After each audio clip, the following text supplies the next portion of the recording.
नमस्कार, चार के चक्रव्यूह में आपका स्वागत है। आज चार के चक्रव्यूह की सबसे बड़ी खबर आपको बता दें, अखिलेश यादव से जुड़ी है। अखिलेश यादव ने बीजेपी को लेकर एक बार फिर बड़ा बयान दिया है। तो क्या बोले नेता बताएंगे आपको। फिर दूसरी खबर में बात सपा सांसद रामजी लाल सुमन की, जिन्होंने एक बार फिर विवादित बयान देकर अपनी मुश्किलें बढ़ा दी हैं। बताएंगे आपको क्या बोले नेता। फिर तीसरी खबर में बात संभल की, जहां संभल हिंसा रिपोर्ट खुलने के बाद से ही यूपी का माहौल गरमाया हुआ है। इसी कड़ी में लखनऊ में संभल सांसद के खिलाफ वीएचपी का प्रदर्शन देखने को मिला। तो क्या कुछ है स्थिति संभल की, बताएंगे आपको। फिर चौथी खबर में बात फ्रॉड की।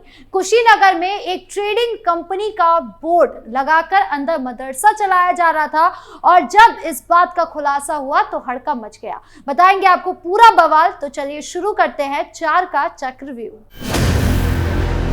सबसे बड़ी खबर अखिलेश यादव से जुड़ी है। उत्तर प्रदेश की सियासत में समाजवादी पार्टी के राष्ट्रीय अध्यक्ष अखिलेश यादव हमेशा अपने बयानों से सुर्खियां बटोरते हैं। इस बार भी उन्होंने बीजेपी पर ऐसा हमला बोला जिसने सियासी गलियारों में तूफान ला दिया है। अखिलेश यादव ने बीजेपी को इस्तेमाल पार्टी करार देते हुए कहा कि ये पार्टी किसी की सगी नहीं है। उनके इस बयान ने न सिर्फ बीजेपी को कटघरे में खड़ा किया बल्कि उत्तर प्रदेश की सियासत में एक नई बहस छेड़ दी। अखिलेश यादव ने अपने बयान में कहा कि ये बीजेपी इस्तेमाल करने वाली पार्टी है, ये किसी की सगी नहीं है। ये लोग समाज को बांटने का काम करते हैं, ये लोग धर्म और जाति के नाम पर सियासत करते हैं, लेकिन अब जनता इनके झांसे में आने वाली नहीं है। अखिलेश यादव का ये बयान उस वक्त आया जब उत्तर प्रदेश में सांप्रदायिक तनाव और सियासी बयानबाजी अपने चरम पर है। खास तौर पर संभल हिंसा की जांच रिपोर्ट के बाद से सपा और बीजेपी के बीच जुबानी जंग और तेज हो गई है। अखिलेश ने बीजेपी पर आरोप लगाया है कि वो समाज को धर्म और जाति के आधार पर बांटकर अपनी सियासी रोटियां सेक रहे हैं। उन्होंने ये भी कहा कि बीजेपी की नीतियां सिर्फ वोट बैंक की सियासत तक सीमित है और विकास का इसका कोई एजेंडा नहीं है। जरा सोचिए अखिलेश यादव का ये बयान कितना गहरा है। वो बीजेपी को इस्तेमाल पार्टी कहकर ये संदेश देना चाहते हैं कि बीजेपी हर उस मुद्दे को भुनाने की कोशिश करती है जो समाज में तनाव पैदा कर सके, चाहे वो संभल की हिंसा वाली बात हो, चाहे वो मस्जिद मंदिर विवाद हो या फिर कोई और सांप्रदायिक मुद्दा।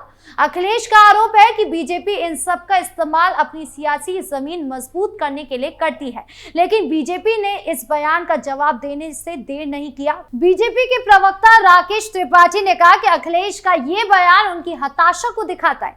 त्रिपाठी ने कहा, अखिलेश जी अपनी पार्टी की नाकामियों को छिपाने के लिए बीजेपी पर बेबुनियाद आरोप लगा रहे हैं। जनता सब समझती है। योगी सरकार ने उत्तर प्रदेश में कानून का राज स्थापित किया है और सपा को ये बात हजम नहीं हो रही है।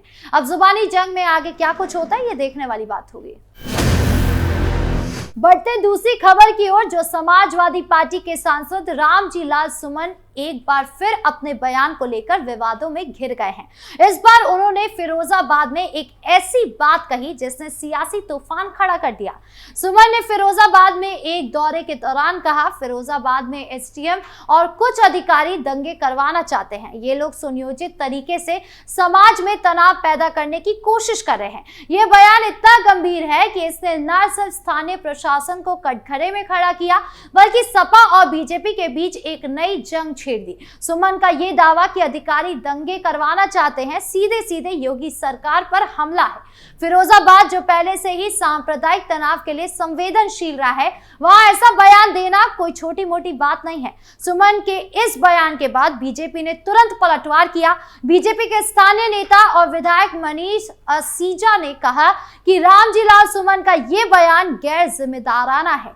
वो बिना सबूत के प्रशासन पर इतना बड़ा आरोप लगा रहे हैं। अगर उनके पास कोई सबूत है तो वो सामने लाए, वरना ये सिर्फ सियासी ड्रामा है। लेकिन सुमन अपने बयान पर अड़े हुए हैं। उन्होंने कहा कि फिरोजाबाद में कुछ अधिकारी सांप्रदायिक तनाव को हवा देने की कोशिश कर रहे हैं और वो इस मुद्दे को संसद में भी उठाएंगे। सुमन का कहना है कि वो दलित और पिछड़े वर्गों के हितों की रक्षा के लिए ऐसा बोल रहे हैं क्योंकि उन्हें लगता है कि प्रशासन इन समुदाय के खिलाफ भेदभाव कर रहा है। ये पहली बार नहीं है जब रामजी लाल सुमन अपने बयानों की वजह से विवादों में आए हैं। इससे पहले भी वो राणा सांगा को गद्दार कहने की वजह से चर्चा चर्चा में रहे थे। उस वक्त भी सपा को काफी किरकिरी झेलनी पड़ी थी। अखिलेश यादव ने तब सुमन का बचाव करते हुए कहा था कि इतिहास की बातों को तूल नहीं देना चाहिए, लेकिन इस बार सुमन का बयान इतना गंभीर है कि सपा के लिए इसे हल्के में लेना आसान नहीं होगा। जहां वो दंगे की बात कर रहे हैं तो उनको एक बार फिर संभल की ओर झांकना चाहिए और संभल में दंगा फैलाने वाले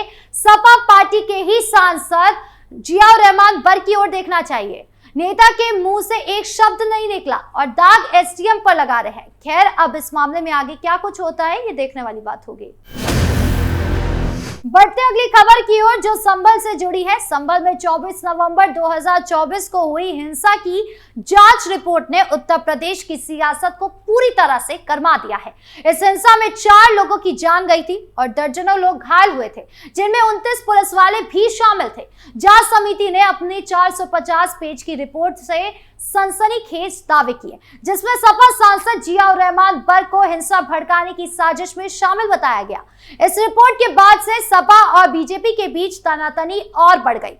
इसी कड़ी में लखनऊ में विश्व हिंदू रक्षा परिषद के कार्यकर्ताओं ने संभल सांसद जियाउर रहमान बर्क के खिलाफ तीखा प्रदर्शन किया। वीएचपी कार्यकर्ताओं ने बर्क का पुतला जलाया और उन पर सांप्रदायिक हिंसा भड़काने का आरोप लगाया।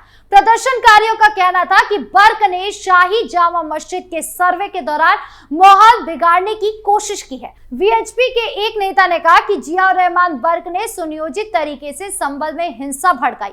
ये लोग समाज को बांटना चाहते हैं, लेकिन हम ऐसा होने नहीं देंगे। दूसरी ओर जियाउर रहमान बर्क ने इन आरोपों को सिरे से खारिज कर दिया। उन्होंने कहा, मैं उस वक्त संभल में ही नहीं था, मैं बेंगलुरु के एक मीटिंग में था। ये सब मेरे खिलाफ साजिश है।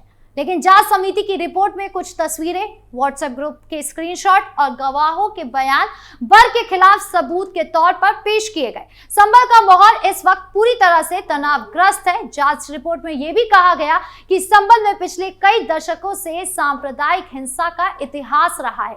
1947 के बाद से 15 बड़े दंगे हो चुके हैं, जिनमें 213 लोगों की जान भी गई है। इस बार की हिंसा को भी सुनियोजित बताया जा रहा है। रिपोर्ट में दावा किया गया है कि बाहर से लोगों को बुलाकर माहौल बिगाड़ने की साजिश रची गई थी। वहीं बीजेपी का कहना है कि सपा और उसके नेता समाज को बांटने का काम कर रहे हैं। इस बीच अखिलेश यादव ने पूरे मामले को प्रोपेगेंडा करार दिया है, जिसने माहौल को और गरमा दिया है। ऐसे में ये देखना दिलचस्प होगा कि जब संभल की ये फाइल सार्वजनिक होगी तो कौन कौन फंसेगा और कौन कौन जेल जाएगा। अब बात करते हैं कुशीनगर की, जहां एक चौंकाने वाला खुलासा हुआ है। यहां एक इमारत के बाहर ट्रेडिंग कंपनी का बोर्ड लगा था, लेकिन जब पुलिस ने छापा मारा तो पता चला कि अंदर एक मदरसा चल रहा था।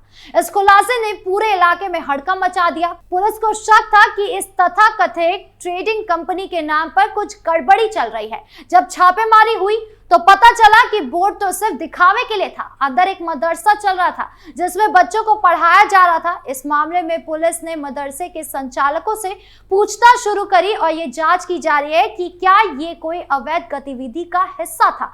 स्थानीय लोगों का कहना है कि इस तरह का फर्जीवाड़ा इलाके में पहले भी देखा गया है। कुछ लोग इसे सांप्रदायिक रंग देने की कोशिश कर रहे हैं, लेकिन पुलिस ने साफ कर दिया है कि अभी जांच शुरुआती दौर में है। अब जांच में क्या कुछ सामने आता है ये देखने वाली बात होगी। बहरहाल 4 के चक्र व्यू में इतना ही। नमस्कार।